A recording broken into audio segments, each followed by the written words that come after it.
Hello. I wanted to thank first the organizers of the HSG Conference 2020 for inviting me to speak about an unusual topic, a topic about a foundation I started a few years ago called Factor H.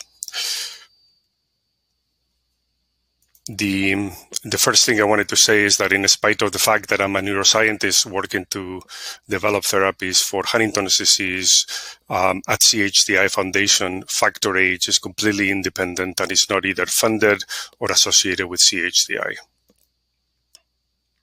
I think the topic of the presentation is going to be really about the intersection of disease and poverty in those communities most afflicted by Huntington's disease in the world, which happen to be located in South America. In 2017, I was part of a team with Elena Cattaneo and Charles Sabine, where we raised the awareness of the suffering of these individuals in Latin America at the level of the Pope. And this sentence by Pope Francis was the first time that a world leader had acknowledged the suffering and the social stigma surrounding people affected with Huntington's disease. This is one of the pictures from Pope Francis where he met at the Vatican approximately 400 people from all over the world afflicted with Huntington's disease in what is considered a landmark event for the families affected with Huntington's disease. But I wanted to start with this to frame the conversation about the intersection between the disease and the social implications of being from a family affected with Huntington's disease that gets reflected at very different levels, including not only socially, but also economically. The beginning of the talk is going to be centered on the history behind why Factor H started. And it has its groundings on the fact that the discovery of the HD mutation was made possible at the time in 1993 through the collaboration of people in several villages in Venezuela. This is work that was pioneered, led, and organized in a remarkable set of discoveries by Nancy Wexler and an extended team of neurologists from Europe and the United States. Let's reflect a little bit on this sentence by Nancy Wexler in one of the reviews that she wrote in 2012. The Venezuelan kindreds represent the largest and best characterized population of Huntington's disease in the world. Let's reflect a little bit on the fact that over 18,000 individuals spanning 10 generations were studied in depth for about 23 years, and put that in the context of what both CHDI Foundation, HSG, and other organizations have been trying to do over the last decade in terms of predict, enroll, and so forth. So the contribution of these individuals beginning in the late 70s, early 80s until 2000, more or less, when the project stopped, is remarkable. So what were the contributions to science? I think everybody understands that the identification of the gene with the initial mapping and then the identification of the mutation that causes Huntington's was enabled to a large extent by the contributions of all these families. And anybody who's familiar with Nancy Wexler's work is able to understand why that was the case. In addition, studying the populations in Venezuela for the first time opened the door to understanding whether 2 doses of mutant huntingtin had an effect on the progression of the disease. And the answer was that it didn't in about 18 subjects that were identified who were homozygotes for the disease. And that lended support to the fact that mutant huntingtin may be acting as a gain of function. In addition, to the molecular studies and the genetic studies, there were continual annual visits for 20 years that allowed us to understand the progression of the symptoms beyond the motor domain to a much greater extent. In addition, there was evidence that the age of onset, motoric age of onset, could be variable and potentially dependent on genetic or environmental components. And finally, not to be underestimated, the thousands and thousands of research samples that were donated by the Venezuelan families that pretty much anybody who's worked in Huntington's disease using DNA, brain, blood samples have utilized. So the contributions that they made to our understanding of Huntington's disease are very large indeed. Finally, everything that we've been doing professionally in the context of drug development targeting Huntington really expands from the discovery of the mutation that causes Huntington's disease, which in some ways is a consequence of the participation of the families during 2 decades. Okay, just a slide to remind people that there are international ethical guidelines for biomedical research involving human subjects, particularly those living in conditions of extreme vulnerability. And one of the things that the recommendations list is the fact that those subjects that are recruited in studies should be assured reasonable access to diagnostic, preventive, or therapeutic products. And as we're getting closer to the understanding of whether the Huntington lowering therapies will deliver those desired clinically effective therapeutics, I think we need to keep this in mind. As an example, I would say that the families in Venezuela did not have access to a genetic test until 2012, and the local university genetics laboratory had to shut down due to the political and economical situation in Venezuela in 2017. So today, they don't have access to genetic testing.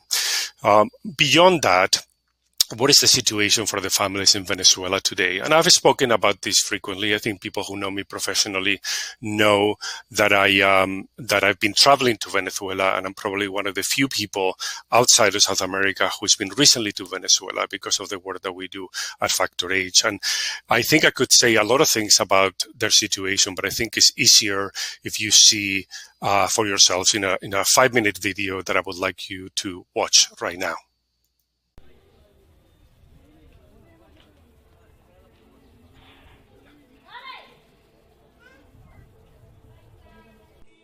Barranquitas and San Luis are 2 impoverished communities in the Zulia state, in the western part of Venezuela.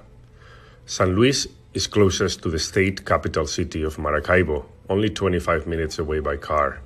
However, the conditions in the township make it seem as if it is a place of difficult access. Hundreds of children play on the dirty streets, meters away from black waters due to the lack of septic systems, while some other parents work nearby. The town people used to live from fishing in the surrounding Lake Maracaibo. However, due to the pollution from the oil fields in the lake, it is harder and harder to find fish and proper employment. This has contributed to the appearance of crime and drug dealing. A group of young physicians called Primeros Auxilios Luz, together with Factor H support, local non-profit associations have taken on the task of providing medical assistance to this community, their first priority treating the many patients affected with Huntington's disease.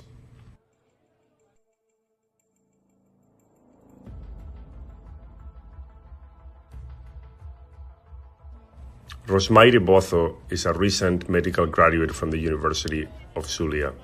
She started working for the NGO in 2017, helping to care for people injured during the many street protests against the government. O sea, como médico uno se siente de manos atadas. Te intentas colocar en el lugar del paciente, como que bueno, ¿qué podrías hacer tú en esa situación? ¿Cómo ayudarlo? En esas situaciones en las que de verdad necesitas, por ejemplo, una resonancia y el paciente no tiene cómo pagarla, pues tú dices, Dios mío, ¿cómo hago ahora? Barranquitas is a ghost town, not because of the lack of inhabitants, but because few people know of its existence. 4 hours away from the center of Maracaibo, the conditions in Barranquitas are appalling and continue to deteriorate. Frequent sites include solid waste and stagnant black waters near the many dwellings, many built with zinc. Here, several non-profit institutions try to help the community and the hundreds of HD patients that roam the streets of this shanty town.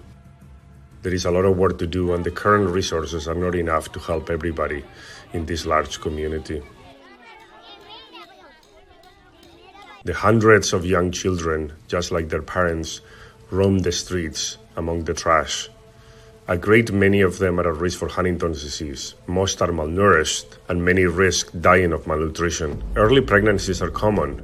as are preventable diseases due to the unhealthiness and lack of any community infrastructure, such as septic tanks or fresh water. Roger is a physician scientist from Colombia who lives in Los Angeles, California, where he conducts research to find treatments for Huntington's disease. The disease in Barranquitas is known as Mal de San Vito. Roger is also the vice president of a non-profit organization called Factor H. In December 2018, he visited Venezuela to know firsthand about the daily struggles of people living in the largest cluster of Huntington's patients in the world. En Barranquitas, una población relativamente pequeña a las orillas del lago Maracaibo, de una actividad económica bastante centrada en la pesca. Realmente que la situación económica no es la mejor, las familias de verdad se ven afectadas en una proporción muchísimo más grande por la situación de salud de sus familiares. Las viviendas son subóptimas en muchísimos aspectos. Las viviendas son, en la mayoría de los casos, paredes mal cuidadas, afectadas por la humedad, afectadas por ventanas que no existen o que no establecen realmente un ambiente muy distinto del que existe en el ambiente exterior. Algunas de esas viviendas son incluso hechas de latón, de tejas, de zinc, que actúan como paredes y que se sostienen por algunos maderos, que aíslan muy mal del calor que la zona vive y que es bastante intenso. Es también un ambiente bastante húmedo que promueve perfectamente la colonización de las paredes por hongos, por... Well, as you could see from the video, the intersection of disease, Huntington's disease, and extreme poverty requires not only that we approach the problem of Huntington's disease from an individual level, but rather from a community development level. So everybody who is from an HD family or knows HD families knows that the impact of HD extends well beyond the health conditions of the subject who is affected by Huntington's disease, but extends into the family dynamics and eventually in communities where there's a lot of families affected to the entire dynamic of the community. Therefore, what we want to try to understand and address is how we can provide assistance to develop those communities so that both the community and the subjects afflicted with Huntington's disease are better taken care of. Everybody's thought, we all know about the motor, cognitive, and psychiatric symptoms, but we must ask ourselves, what does that mean for people, particularly for people who are living in conditions of poverty? So, for example, the motor symptoms indicate that people now have to face the illness. It triggers people's fears. They can't hold their kids. They might get arrested. In the case of cognitive symptoms, it's the obvious loss of employment, loss of future, loss of engagement, and the lack of drive that really affects the family dynamics. And finally, the psychiatric symptoms lead to a sense of social alienation and eventually, in many cases, to suicide. So we want to try to understand how to target those symptoms in the context of poverty. We also need to provide things other than medication to enable people to flourish. So helping HD families really encompasses a lot more than pharmacological treatments, as we all know, and many of these continue to be underserved and underprovided for people living in poverty. Okay, so what do we want to achieve as a foundation? I think the vision of Factor H is one in which families and communities that are impacted by Huntington's disease live in dignity, equality, and prosperity, exercising their basic and fundamental rights, including the right to health and education. And part of this being our vision is because we found very often, particularly for people who lack economic resources, that their rights are continuously being violated. Not getting access to medication, not getting access to education, not getting access to any type of social or institutional support. And this is where Factor H comes in. Our mission, therefore, is not necessarily to provide assistance, but to work with the local communities and associated institutions to create the necessary conditions that will build new generations of empowered and self-sufficient families. And we do this through a broad network of collaborating individuals and institutions, both private, and public in the countries in which we operate. So where do we currently work? I told you about Venezuela, and I think everybody knows about the communities in Venezuela because of its historical importance. But what people typically don't know is that we have also other communities in northern Colombia, in the Caribbean coast, very close to the Zulia state in Venezuela, where the second largest cluster in the world is thought to reside in Juan de Acosta. And the third country and the third cluster is the cluster of Cañete in Peru, with whom we began to work recently from a social welfare perspective. Okay, so how do we do our work? We do our work through a network of collaborations. Particularly, we've been supporting, in some cases, covering the salaries of the people working at the associations in Venezuela. And all of our work is managed on the ground by association with nonprofit institutions affiliated with universities, both in Colombia and Venezuela. In addition, recently, we've been able to hire staff on the ground and to work with professional collaborators who take care of different aspects that are necessary in order for us to carry out our function on the ground, both in Colombia, Venezuela, and more recently in Peru. So why did we start Factor H? I think from the video in Venezuela, I think it's pretty obvious. It's really the intersection of Huntington's disease and the impact of living in extreme poverty. I'm going to show you a set of slides that capture really part of the social impact of the disease and poverty on those families. For example, in Venezuela, most people live in houses like this. This is a woman that already passed away from Huntington's disease. This is her daughter, who used to sleep on the floor, and the mother used to sleep on the hammock. And we find very often patients that have been abandoned by their parents, by their partners, and the kids at very young ages are taking care of the parents. In other cases, the children are, because of this, unable to attend the school. There's also a lack of medical and social assistance, as you can see from these photographs.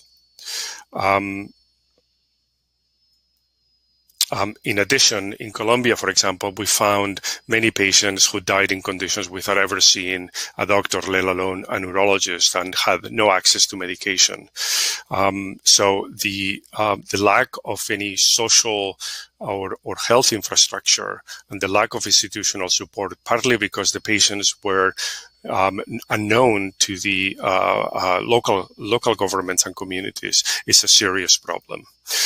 In addition, in this case, one of the kids that we've been supporting for many years, a child at risk, because the family is living in an isolated area, he got a preventable disease and died on way to hospital at age 8. So part of what we're trying to do is not only limited to assisting the patient suffering from Huntington's, but the entire family, to prevent things like this from happening again.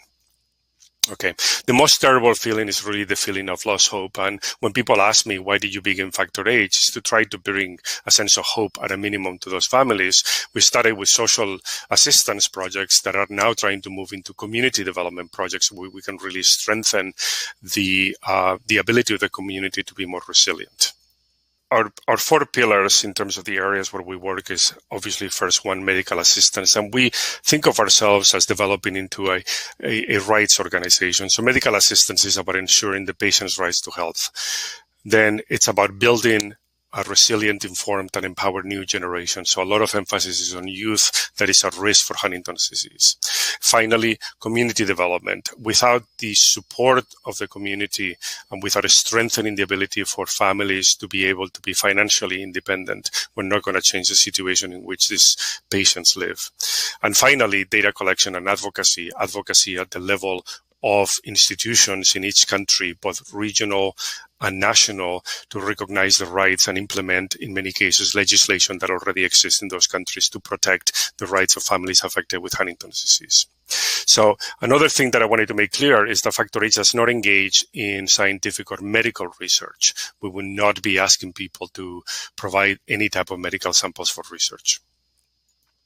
Okay, the medicine is an area that can change the present and can have an immediate impact in the quality of life, not only of the patients, but their families. In order to do this, we've set up a set of activities that we hope to implement much more broadly in the context of education, in the context of genetic counseling, in the context of professional training opportunities, including exchange programs where we can send professionals from local communities to be trained in HD centers of excellence, as well as, for example, access to medicines in the context of Venezuela, where we've been able to send medications from overseas for our doctors to be able to provide adequately for not just general medicine, but also for the medical aspects of the subjects affected with Huntington's disease.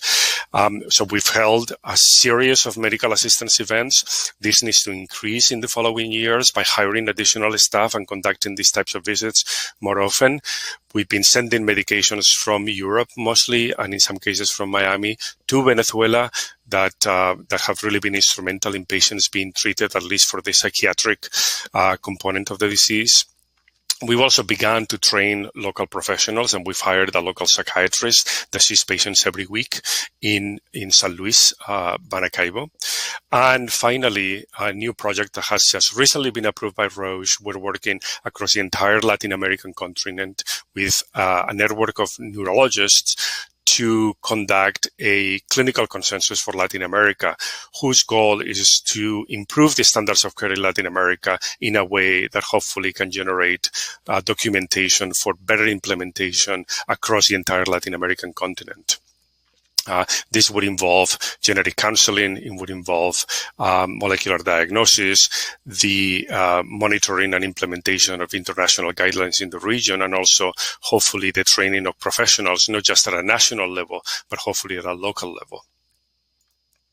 Okay, one of the projects that we started 5 years ago is the project of changing the future through youth programs. And I'm going to show a few slides about some of the kids all at risk for Huntington's disease living in vulnerable conditions with a couple of videos so you can see the impact that our programs are having.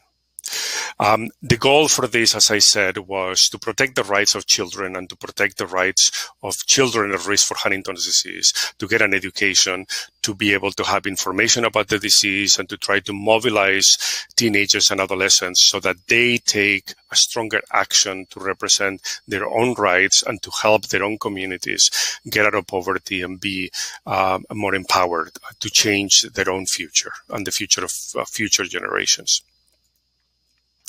So the programs with the kids is important not only because it's extremely rewarding to work with kids and to be able to provide them with opportunities, but also the impact that kids have on the community dynamics and also has on ensuring that future generations will have a different reality. So for us, the Kids and Youth program is extremely important in order for us to be successful in our mission. So I'm going to show you a single video. It's about 2 minutes long of a story of a kid called Brian from Venezuela.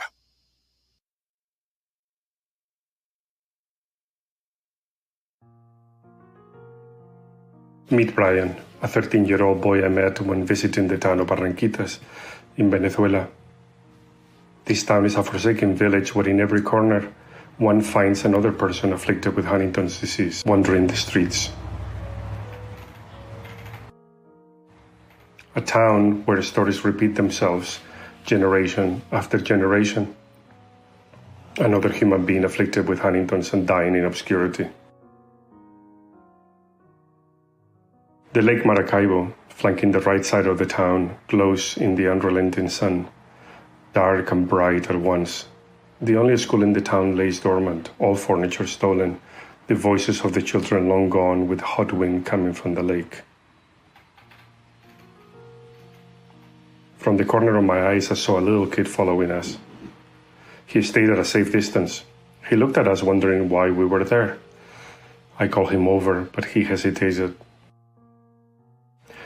Even though he was only 11 years old at the time, he had lost his mother to Huntington's a few years back. His father? I asked. He said he was shot and killed 2 years ago. We asked where he lived. He didn't want to say. We insisted. We said we wanted to help. He lived alone at 11. A decaying, filthy mattress lay on the floor of a tin hut. Inside, there was no furniture, no bathroom, no kitchen, no clothes, no books, no pictures. Nothing. It is as if his very existence didn't matter. He didn't exist to the world. How many other kids like Brian are there in this town? In a scientific world where we want to measure and quantify everything, how do we measure the impact that hope has in a child or in a community? I wonder, is changing the sense of hope for one single child enough? So I said to our colleagues, treat them like they're my kids. Give them a bed, clothes, shoes, find them a teacher, find them a home, give them hope. They are important, not forgotten, not lost. Okay. Thank you so much for listening to that. The story of Brian is not unusual. It's very common in Barranquitas, but it's also common in other places where a lot of kids are growing with a sick mother or father affected with Huntington's and abandoned by the other parent, and therefore they live in extremely difficult conditions. The program Abrazos that we started in Colombia 5 years ago is currently sponsoring 37 children between ages 4 and 15, 110 in Venezuela between San Luis and Barranquitas, and 6 children like Brian and his sister receive complete care. We organize recreational and Christmas activities where they receive gifts for their first time. We've also organized outings, including, for example, educational opportunities at local universities. And I think this is beginning to have a real impact in their quality of life and their perspectives for the future. So I would like to conclude the youth section with another short video from one of our first recipients of the Colombian assistance program.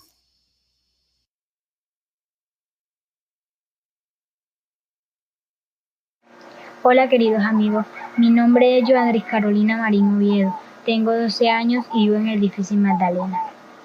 Hoy les vengo a hablar sobre una pregunta que nos hacemos todos en nuestro alrededor. Esa pregunta es esta.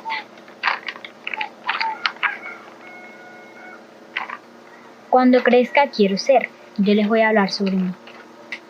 Yo cuando crezca quiero ser una gran científica. Bueno, quiero ser una científica para ayudar a mi familia con la enfermedad de Huntington, para encontrarle una cura a esa enfermedad, para ayudar a otras personas con otras enfermedades, bueno, etc. Pasemos a otro. Cada uno de nosotros tenemos tres cualidades. ¿Cuáles son esas cualidades? Las siguientes.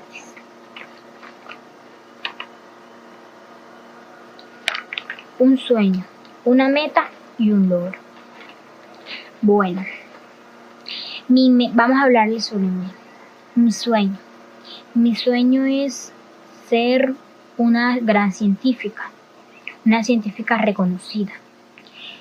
Mi logro es ayudar a personas más necesitadas, a niños con síndrome de Down, a niños de orfanatos, abuelitos de ancianatos y ayudar a las familias con la enfermedad de Huntington. Bueno, y mi logro es seguir estudiando, apoyar a mi papá Nacho, porque para eso él está trabajando para que nosotros seamos unas grandes personas.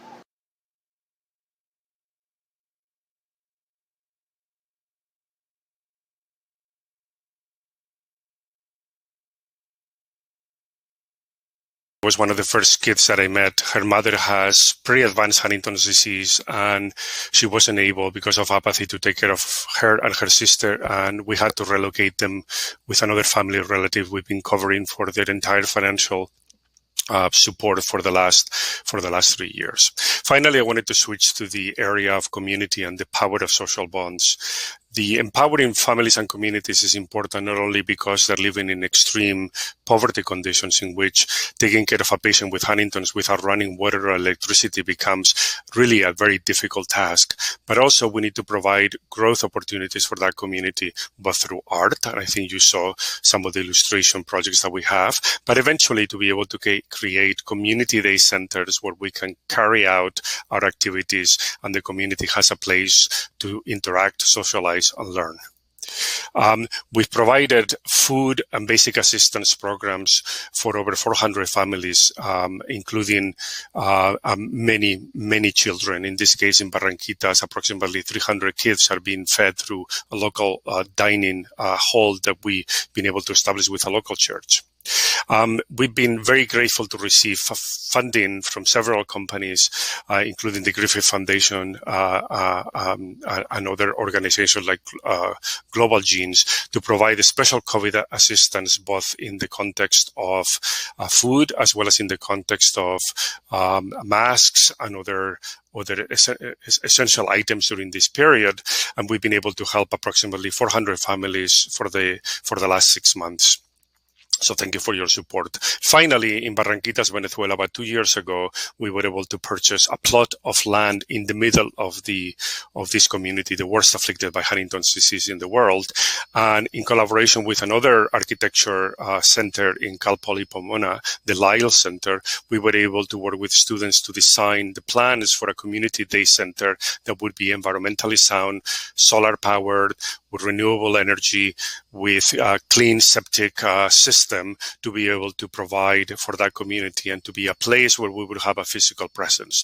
We're now working on a budget that we hope we can submit grants for beginning to create this type of infrastructure in each one of the communities where we work, to have a place for education, for training, and for medical care for the community. And finally, we're using art as a way of disseminating not only our mission, but honoring the lives of the people in these communities. For most of their existence, individuals with Huntington's have been hidden away.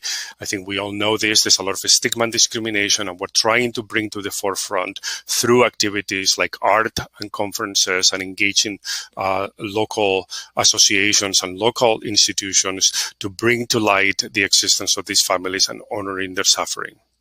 And these are some examples from a street art project that we did in Colombia 2 years ago, and which we're hoping to extend to Venezuela soon.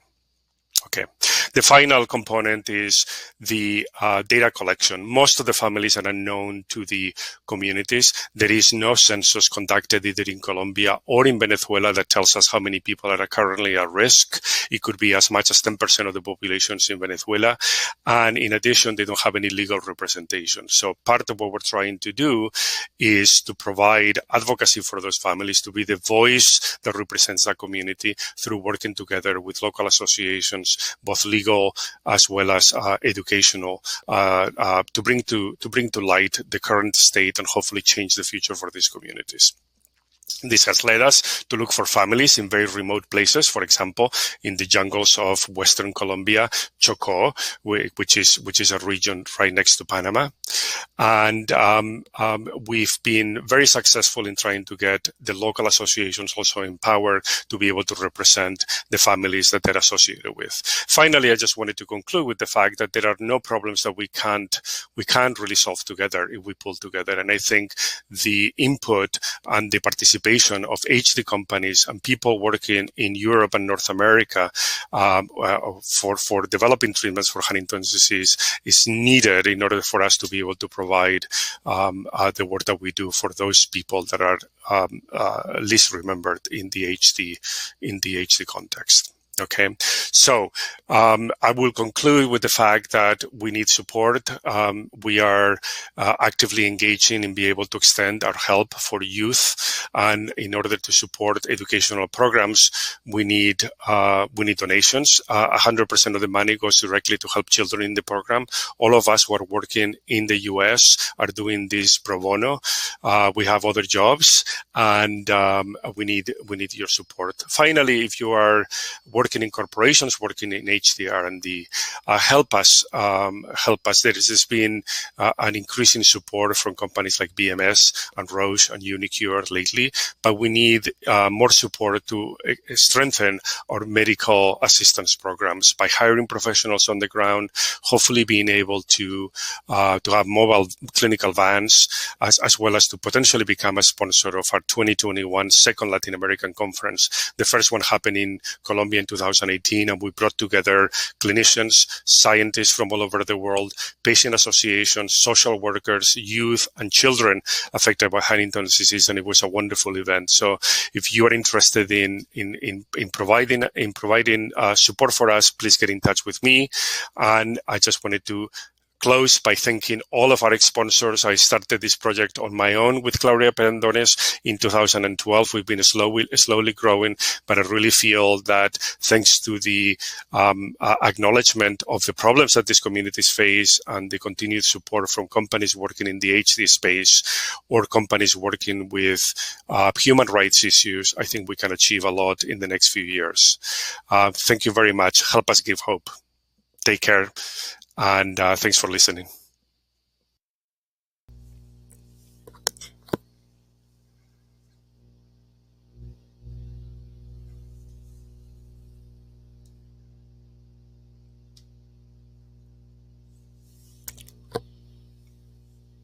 Hello. Thanks again for spending the time listening to the presentation, and thanks HSG again for giving me the opportunity to speak about this line of work where I normally don't do this, normally stick to science. I have a couple of questions that have been received during the talk that I'm going to try to answer to the best of my ability. The first one is from Anne Van Dusen, and she is asking about reimbursement for travel expenses and a stipend, as to whether they could be included in a budget for a trial, in the context that some families may not be able to have the funding to be able to participate in a trial because they can't travel.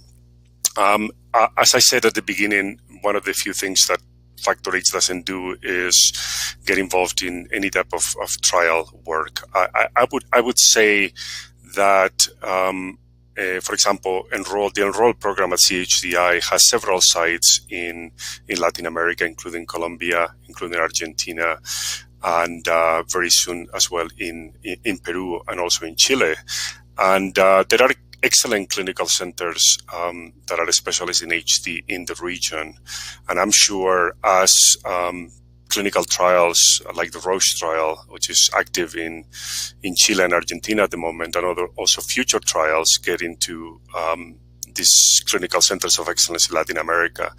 The colleagues are fully aware of the situation. We obviously have a very good interaction with the local specialists in each country, and we will make sure that whenever possible, treatments are also accessible and available for families who may not have the financial capabilities to move to the city.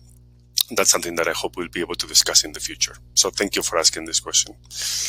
There is also another question by our great friend, Jack Griffin from the Griffin Foundation. And his question is, given that this population contributed to the identification of the HD mutation, what was promised and what was provided? Who might have responsibility to help those improve their condition today?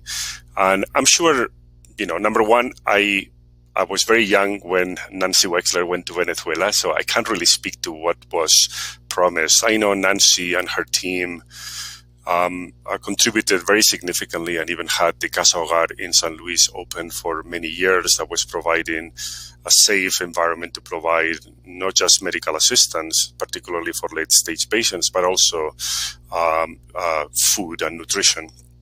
And I've met many people who've benefited from those efforts. That place is now closed, and the situation in Venezuela has been deteriorating over time. So I'd rather not dwell too much in the past as to what people might have thought they were told or not. I think the reality is these communities did a lot for the research international community, and they're living in extremely difficult situations today. And I think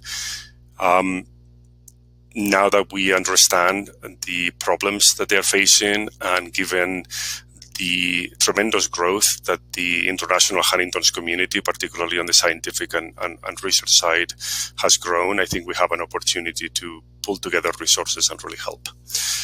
So I'd rather keep the conversation going on the future rather than the past. Lauren Sirberger says, amazing work. You're a light in the world. Thank you very much. That's great. Thank you. We all need this type of compliments periodically. And Diana Rosas is saying, how do we get a hold of you? Well, you can Google my name or go to our Factor H website. You can find our email contact, or you can reach me through CHDI. It's very easy. Just look for Ignacio Muñoz and you'll find me. Or you can bother anybody at CHDI. They all know me. Okay. Adis Mendizabal is asking, what are some ways in which clinicians in the US can be involved with the organization? So we're very small and we need help. We need help in all sorts of ways. We need help with ideas. We need help with getting organized to catalyze a conversation as to what we can do to help. One of the things that is very important is to try to adapt guidelines to conditions of extreme vulnerability and poverty in all of these communities in South America, to pull together to be able to offer and fundraise for training programs at all levels, speech therapists, rehabilitation specialists, nurses. And in fact, one of the programs that we're hoping to launch as soon as COVID restrictions are lifted is to be able to identify and send local young health workers, psychologists to centers of excellence in Spain and in Latin America. And again, agreements have been signed. It's a matter of, raising the funds to be able to do this. And also we were planning on bringing people into, Peru, Colombia, and Venezuela, to visit these communities. I mean, Factor H is the only organization that routinely goes there. We have a very good relationship with all of the communities and the local universities, and we can certainly host events where people can come in. And in fact, in the 2018 conference that we organized, some postdocs came over and a lot of physician friends of ours, and they found the 3 days that we spent together with the children at risk, with youth, and with the local associations, and we were able to visit their homes, extraordinarily informative, not only at an emotional level, but also at a professional level, to see the manifestations of the disease in this type of conditions. Another question by Ahmed Arzouni says, what disease-modifying therapy do you think will be first to launch? I wish I would know, and I wish as many as there are in development today, and whether these medicines will be accessible to patient populations, I don't know, but this is why we started Factor H partially. That's why it's very important to establish the clinical consensus in Latin America, to have a very good working relationship between the leading health professionals working in HD in these countries with the communities and also the international companies and EHDN. There is a network that already exists. I think it's a matter of organizing it to brainstorm as to how we can do this when the therapies are available and how to do it. I'm not a professional in these areas. All I can do is bring people together and hope that if there is a common interest, we can make this happen. I think everybody needs to remember that just a few thousand people in each country living in these conditions. So the problem is not enormous, and I think if we pull together, we can really address these issues. Andrea Mustafa asks, thank you for what we've been doing. Have you experienced any resistance or hesitation from these families in accepting help, healthcare, due to a potential lack of trust? And how do you combat that issue? And the answer to this is yes. Unfortunately, many families who had participated in research studies in Peru, in Colombia, and in Venezuela had a very strong mistrust of clinicians and scientists. They came, they studied them in many ways, they expected something different. It hasn't. They're very disappointed with their own clinical establishments. Many of them don't see any doctors. And it took, especially in Venezuela, it took me several years going back and getting to earn the trust of people. One of the things that helped the most was the kids program. I think every family, when they realize that you're coming back year after year and are doing something for the children, they're giving gifts and taking them on adventures like going to the ocean for the first time, they really warm up and open their houses to us, and that's no longer an issue to a very large extent.